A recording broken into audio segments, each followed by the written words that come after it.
अस्सलाम वालेकुम दोस्तों, चैनल पे आने का शुक्रिया।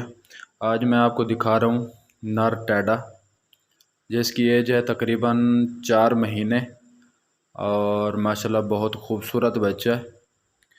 ये आगे पीछे का गुलाबी है और ये देखें, ये गुलाबी है पीछे का, और बाकी मुंह के ऊपर इसके कुछ डाट हैं, मुंह के ऊपर और होंठ के ऊपर, बाकी सारा गुलाबी है। और इसकी एक पलक लाल है और दूसरी पलक भी गुलाबी है और आंखें इसकी पीली हैं।